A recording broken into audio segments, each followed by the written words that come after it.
नमस्कार दोस्तों, मैं हूँ मनविंदर और मेरे चैनल पे आप सभी लोगों का बहुत स्वागत है। आज प्रधानमंत्री नरेंद्र मोदी को मेट्रो में सफ़र करते हुए देख कर के न जाने क्यों हम भी फ्लैशबैक में पहुँच गए। 2 वजह है दोस्तों इसकी, एक तो यूनिवर्सिटी कैंपस अ, वहाँ तक मेट्रो का जाना और दूसरे प्रधानमंत्री का स्टूडेंट्स के साथ इंटरैक्शन। आप में से बहुत सारे लोगों को आज ये अंदर ही अंदर आज की तरह आज की तारीख में आप स्टूडेंट क्यों नहीं हुए? क्यों आपने पहले ही सारी पढ़ाई कर ली? मुझे तो बहुत रश्क हुआ। असल में एक दौर था जब दिल्ली यूनिवर्सिटी में पहुँचने के लिए जो लॉन्ग रूट से बसेज़ आती थी ना, उनसे स्टूडेंट्स यूनिवर्सिटी पहुँचते थे, इंक्लूडिंग मी। डीटीसी बहुत पास में आती है और डीटीसी के बाद फिर काफ़ी कुछ शुरू हुआ, स्पेशल बसेज़ और अब तो मेट्रो। तो अब अब तो वाह! क्या बात है। बहुत सारी सुविधाएँ हैं यूनिवर्सिटी पहुँचने के लिए और आज तो मेट्रो में स्टूडेंट्स के साथ बातचीत, वो भी पीएम के साथ। बहुत ही माइंड ब्लोइंग वो सफ़र रहा होगा, जो हमने केवल देखा। इसीलिए दिमाग में ये आ रहा है कि काश हम भी स्टूडेंट होते आज। हमने क्यों पहले ही सारी पढ़ाई कर ली? कम से कम प्रधानमंत्री से मिलने के मौके मिलते। लेकिन आज का जो प्रधानमंत्री है, यानी कि नरेंद्र मोदी जी, वो केवल स्टूडेंट से ही इंटरैक्ट नहीं कर रहे हैं, इंटरेक्शन नहीं हो रहा है, उनका देश से इंटरेक्शन हो रहा है। स्टूडेंट से वो कनेक्ट हो रहे हैं, चाहे वो डिजिटली कनेक्ट हो या फिर वन टू वन।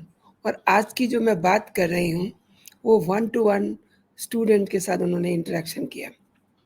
वैसे तो आपको पता ही है कि परीक्षा से पहले भी वो जो स्कूली स्टूडेंट्स होते हैं, उनके साथ बात करते हैं, उनको बूस्ट करते हैं कि आपको परीक्षा से डरना नहीं है और आपको ये और वो तमाम सारी बातें वो बताते हैं।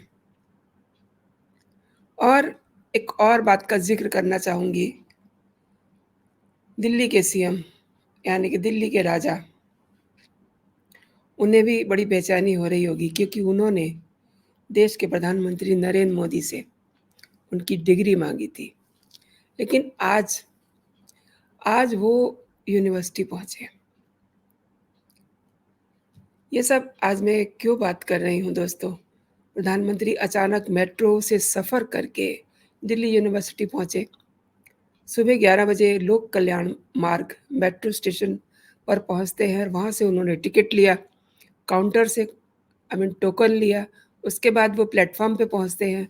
यात्रियों से उन्होंने बातचीत की और मेट्रो के दौरान कई सारे स्टूडेंट से भी उन्होंने बात की। सुबह से ही मोदी सोशल मीडिया पे इस समय ट्रेंड कर रहे हैं, छाए हुए हैं और केजरीवाल की भी बात मैंने की। उन्होंने कुछ दिन पहले ही प्रधानमंत्री की डिग्री को लेकर के न जाने क्या-क्या बातें की। अपने आप को वो बहुत बड़े अ, पढ़े-लिखे मानते हैं। ठीक है, आईआईटीएन हैं, लेकिन प्रधानमंत्री का मुकाबला करके दिखाएँ। जो ज्ञान आज प्रधानमंत्री ने दिल्ली यूनिवर्सिटीज़ के स्टूडेंट्स को दिया, क्या वो दे सकते हैं? और दिल्ली यूनिवर्सिटी के शताब्दी समारोह में आज प्रधानमंत्री शामिल होने के लिए पहुँचे, तो उन्होंने कहा कि एक समय था जब स्टूडेंट्स किसी संस्थान में एडमिशन से पहले ही प्लेसमेंट को प्राथमिकता देते थे। एडमिशन का मतलब डिग्री और डिग्री का मतलब नौकरी और शिक्षा यहीं तक सीमित थी। यानी कि इस पहली ही लाइन में उन्होंने एक ऐसा पंच मार दिया कि ज़रूर केजरीवाल तिलमिलाए हैं, क्योंकि उन्होंने डिग्री की बात की थी। डिग्री ज़रूरी है, ठीक है, लेकिन उससे आगे भी बहुत कुछ है। और प्रधानमंत्री ने ये कहा कि आज युवा ज़िंदगी को इसमें बाँधना नहीं चाहता, वो कुछ नया करना चाहता है, अपनी लकीर खुद खींचना चाहता है। 2014 से पहले भारत में सिर्फ कुछ 100 स्टार्टअप थे, आज इनकी संख्या लाखों को पार कर गई है। और कुछ दिन पहले ही अमेरिका की यात्रा पे वो गए थे, तो उन्होंने स्टूडेंट से ये भी कहा कि उन्होंने ये देखा होगा कि भारत का सम्मान और गौरव कितना बड़ा है, क्योंकि भारत की क्षमता और भारत के युवाओं पर विश्व का भरोसा बड़ा है। एक तरह से जो सम्मान प्रधानमंत्री ने यूएस की धरती पे पाया, उन्होंने वो पूरा सम्मान उन स्टूडेंट्स के आगे रख दिया। ये बहुत बड़ी बात है। और दिल्ली विश्वविद्यालय की स्थापना 1 मई 1922 को हुई थी। इसमें 86 विभाग, 90 कॉलेज, 6 लाख से ज़्यादा स्टूडेंट्स हैं। और इस यूनिवर्सिटी का एक ख़ास इतिहास है। ये सब जो बातें मैं आपके साथ शेयर कर रही हूँ ना, ये उनकी प्रधानमंत्री नरेंद्र मोदी की कुछ ऐसी पंच लाइन्स हैं, जो उन्होंने यूनिवर्सिटी में स्टूडेंट्स के साथ शेयर की, इंटरेक्शन करते हुए। उन्होंने ये कहा कि ये सिर्फ़ एक यूनिवर्सिटी नहीं, बल्कि एक मूवमेंट है। इस यूनिवर्सिटी ने लंबे इतिहास में हर आंदोलन को देखा है, जिया है। आज डीयू में पढ़ने वाले स्टूडेंट्स की तुलना में, यानी कि लड़कों की तुलना में लड़कियों की संख्या ज़्यादा हो गई है।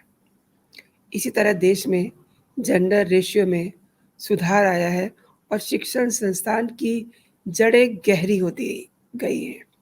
देश की शाखाएँ भी उतनी ऊँचाइयों को छू रही हैं और भविष्य के लिए यूनिवर्सिटी और देश के संकल्पों में एकरूपता होनी चाहिए। ये मैसेज उन्होंने स्टूडेंट्स को दिया।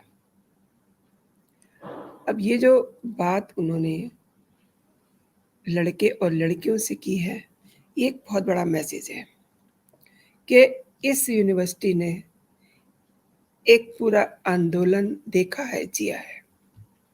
यानी कि वो यूनिवर्सिटी को एक पर्सोनिफाई नज़रिए से देख रहे हैं और जो स्टूडेंट्स उनके सामने बैठे हुए थे, उनको वो दिखा रहे थे। होता है ना, हम रोज़ एक जगह से गुज़रते हैं, लेकिन हम उसकी अहमियत नहीं पहचान पाते। हम जाते हैं, आते हैं, लेकिन वो जो सड़क है, उसने बहुत कुछ देखा होता है। इसी तरीके से ये जो यूनिवर्सिटी है, इसने बहुत कुछ देखा, बहुतों को बढ़ते हुए देखा, बहुतों को आगे जाते हुए देखा। और 100 साल पहले स्वतंत्रता लक्ष्य था, आज इस समय लक्ष्य 2047 तक विकसित भारत का निर्माण है। ये भी उन्होंने स्टूडेंट्स के नोटिस में डाला। पिछली शताब्दी में तीसरे दशक तक स्वतंत्रता संग्राम को नई गति दी।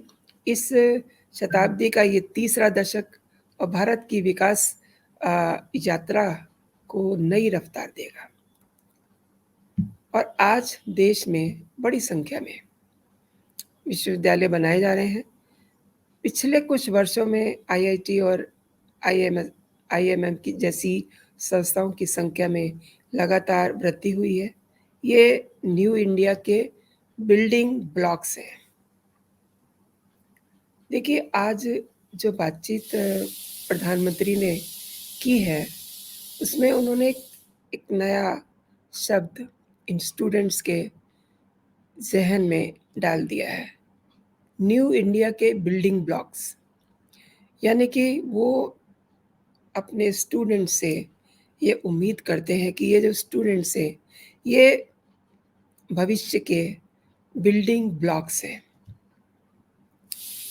आगे उन्होंने कहा कि शिक्षा सिर्फ सिखाने से नहीं, सीखने की भी प्रक्रिया है। ऑब्वियसली लंबे समय तक शिक्षा का फोकस इस बात पे रहा कि छात्रों को क्या पढ़ाया जाए, क्या उन्हें दिखाया जाए, और शिक्षा का फोकस इस पर भी है कि छात्र क्या सीखना चाहते हैं। और उन्होंने स्टूडेंट्स को कहा कि आप सबके प्रयास से नई शिक्षा नीति तैयार हुई है और छात्र अपनी इच्छा से अपनी पसंद के विषयों को चुन सकते हैं। ये जो मैंने 3-4 बातें जो प्रधानमंत्री ने स्टूडेंट्स के साथ इंटरैक्शन करते हुए कही, ये मैंने अंडरलाइन करते हुए इसलिए आपसे शेयर की, क्योंकि जब दिल्ली के मुख्यमंत्री अरविंद केजरीवाल ने प्रधानमंत्री जी के लिए कहा कि इनके पास डिग्री नहीं है, ये पढ़े लिखे नहीं हैं, तो देश को क्या सँभालेंगे? तो ये जो इंटरैक्शन उन्होंने स्टूडेंट्स के साथ किया, दिल्ली यूनिवर्सिटी के स्टूडेंट्स के साथ किया, तो ये जब बातें केजरीवाल तक जाएँगी ना, तो उनको पता चलेगा कि वो अपनी डिग्री रखें सँभाल के अलमारी में और अपना शीश महल देखें और घोटाले करें और बाद में फिर जेल में जाएँ। लेकिन जो सच है, वो ये है कि ये स्टूडेंट्स न्यू इंडिया के बिल्डिंग ब्लॉक्स हैं और शिक्षा सिर्फ़ सीखना या सिखाने की बात नहीं है, ये एक सीखने की प्रक्रिया है। तो अगर हम अपने प्रधानमंत्री को देखें, तो आज का स्टूडेंट्स उनसे सीख ही रहा है। इवन हम लोग भी उनसे सीख रहे हैं और उन्होंने एक नैरेटिव स्टैंड किया है। उनका नैरेटिव है कि ये जो स्टूडेंट हैं न्यू इंडिया के बिल्डिंग ब्लॉक्स हैं और लंबे समय तक शिक्षा का फोकस इसी बात पे रहा कि स्टूडेंट्स को क्या पढ़ाया जाना चाहिए। तो अब शिक्षा का फोकस ये भी है कि स्टूडेंट्स क्या सीखना चाहता है, यानी कि उसके अपने भी दिमाग में कुछ सपने हैं अपनी ज़िंदगी के लिए, वो एक लकीर खींचना चाहता है, तो उसको खींचने देनी चाहिए वो लकीर, यानी कि उसको अपने हिसाब से चलने देना चाहिए। दोस्तों ये जो बातें हैं ना, आज यूनिवर्सिटी में जो प्रधानमंत्री ने कही हैं, ये आज के युवा के लिए वाक़ई में ही बहुत काम की चीज़ें हैं। मैंने इसीलिए शुरुआत में ये कहा था कि हमने पहले ही अपनी सब पढ़ाई कर ली, यूनिवर्सिटी को छोड़ दिया। आज जब यूनिवर्सिटी में प्रधानमंत्री गए तो यादें सारी हमें फ्लैशबैक में ले गई। इसीलिए मैंने ज़िक्र किया कि उस समय अ, सीधी बसेज़ भी नहीं होती थी यूनिवर्सिटी के लिए। जो पीछे से बसेज़ आती थी लॉन्ग रूट की, उनसे जाकर के किंग्सवे कैंप उतरा जाता था। ठीक खालसा कॉलेज के सामने बस नहीं रुकती थी। वो किंग्सवे कैंप पे उतार देती थी और वहाँ से फिर हम कॉलेज जाते थे। तो ये उस समय का सीन था और आज का सीन कुछ बदल गया है, कुछ बदला नहीं है, बिल्कुल बदल गया है। आज आज देश तरक्की कर रहा है, आज का प्रधानमंत्री स्टूडेंट से बात कर रहा है और जो समय हमने जिया, जब हमने पढ़ाई करी, उस समय कोई प्रधानमंत्री स्टूडेंट से बात नहीं करता था। कोई प्रधानमंत्री स्टूडेंट के साथ बैठ कर के बस में नहीं जाता था। जिस तरीके से आज प्रधानमंत्री ने मेट्रो में यात्रा की, वहाँ कुछ स्टूडेंट्स भी थे, कुछ यात्री भी थे। एक और बात, पिछले दिनों आपने देखा कि राहुल गांधी, पूर्व कांग्रेस अध्यक्ष, इन्होंने एक बहुत ही पप्पू पने की बात की थी। इन्होंने 2 राइड की, एक दिल्ली से शिमला तक एक ट्रक में और उसके बाद अपने यूएस विज़िट में इन्होंने एक और राइड की ट्रक में। अब मैसेज ये छोड़ा कि इन्हें ट्रक वालों का दर्द देखना है, कि इनकी ज़िंदगी कैसे चलती है। खैर, जो उन्होंने ज़िंदगी देखी, वो एक अलग बात है, लेकिन यूएस में जिस लड़के के साथ राहुल गांधी ने यात्रा की, वो बाद में उनका साथी निकल आया, उन्हीं के साथ का, उन्हीं की पार्टी का। उसने भारत जोड़ो यात्रा में भी अ, राहुल गांधी के साथ देखा गया था उसको। मैंने वीडियो बनाई थी, आपको फ़ोटोग्राफ्स भी दिखाए थे। तो ये झूठ और सच आज ये भी देखने को मिल गया, और देश के प्रधानमंत्री ने स्टूडेंट से क्या-क्या बातें की, ये मैंने आपसे शेयर की हैं। और अभी 2 दिन पहले ही राहुल गांधी ने एक ट्वीट किया था। हालाँकि मैंने उस पे भी एक वीडियो बनाया था, उनकी ट्वीट पे काफ़ी दौड़ा-दौड़ा करके यूज़र्स ने उनको गिराया। उन्होंने ट्वीट ये कर दिया कि अरहर की दाल इतने रुपए और तुअर की दाल इतने रुपए। यानी कि जो इंसान, यानी कि राहुल, देश के प्रधानमंत्री के प्रोफ़ाइल में खुद को देखता है, उसे तुअर और अरहर की दाल का फ़र्क पता नहीं है। और अगर हम नरेंद्र मोदी की बात करें, तो उनकी सोच, उनका विज़न कहाँ तक है। बेसिक फ़र्क है ये। मैंने 2 लोगों का नाम इसलिए लिया, केजरीवाल, इन्होंने प्रधानमंत्री से उनकी डिग्री माँगी थी, तो आज बहुत सारे सवालों के जवाब केजरीवाल को मिल गए होंगे। और दूसरा राहुल गांधी, जो अपने आप को प्रधानमंत्री के प्रोफ़ाइल में देखने का देखते हैं अक्सर, ख्वाब है उनका कि वो विपक्ष के नेता बन जाएँ और उसके बाद फिर उनकी राह थोड़ी आसान हो जाएगी उस कुर्सी तक पहुँचने के लिए। तो ये लोग कैसे मीट आउट कर सकते हैं प्रधानमंत्री को? दोस्तों, आज के लिए इतना ही। आप अपना और अपनों का ख़्याल रखिए। ये वीडियो जो आप देख रहे हैं, इसके बारे में ज़रूर टिप्पणी करें, और आप अभी तक अगर मेरा चैनल सब्सक्राइब नहीं किए हैं, तो चैनल सब्सक्राइब कर लीजिए, ताकि जो भी मेरा कंटेंट हो आप तक सबसे पहले पहुँचे। और एक बात, ये वीडियो अगर सच में आपको अच्छा लगा है ना, तो आप इसे दोस्तों में फॉरवर्ड ज़रूर कीजिएगा। जय हिंद, जय भारत।